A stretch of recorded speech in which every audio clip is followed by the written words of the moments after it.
Y a-t-il réellement un intérêt à ce que les jeunes se fassent vacciner si toute la population à risque est vaccinée?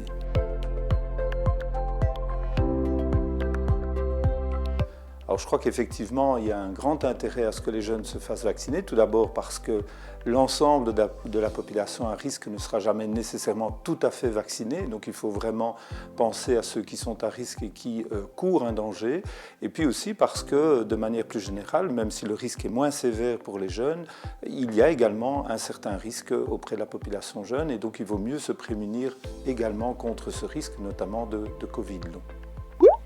Quelles sont les différences fondamentales entre les différents vaccins proposés? Pour l'instant, 4 vaccins sont approuvés pour utilisation et déploiement dans la population en Belgique.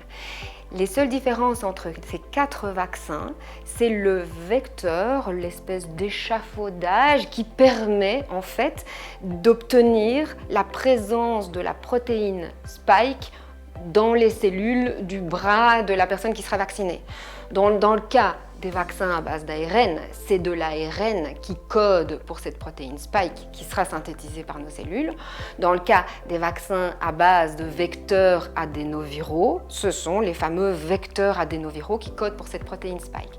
Tous les vaccins disponibles pour l'instant visent à faire produire ou à introduire la protéine Spike au site d'injection afin de déclencher une réponse immunitaire contre cette protéine Spike.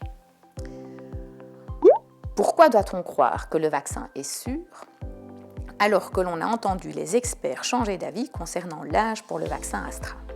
C'est une question très intéressante, mais qui montre qu'il ne faut pas confondre l'apparition éventuelle d'effets secondaires avec l'absence de données. Donc au départ, le vaccin effectivement AstraZeneca n'était pas recommandé aux personnes de plus de 55 ans, non pas parce qu'il n'était pas sûr, mais parce que nous n'avions pas les données. Dans les études, il n'y avait pas ou peu de patients qui avaient plus de 55 ans. Et au fur et à mesure du temps, nous avons eu ces données-là et à partir du moment où on a su que le vaccin était sûr et efficace pour les personnes de plus de 55 ans, eh bien les recommandations ont changé.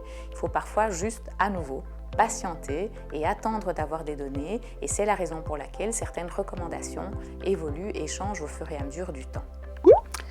Le vaccin empêche-t-il les femmes de tomber enceintes pendant 2 ans ou même de manière permanente?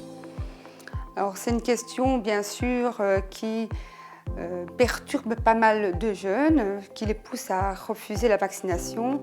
Alors il faut vraiment les rassurer. Actuellement, nous avons beaucoup de patientes qui ont été vaccinées et qui sont enceintes. Donc il n'y a aucun délai nécessaire entre la vaccination et la grossesse.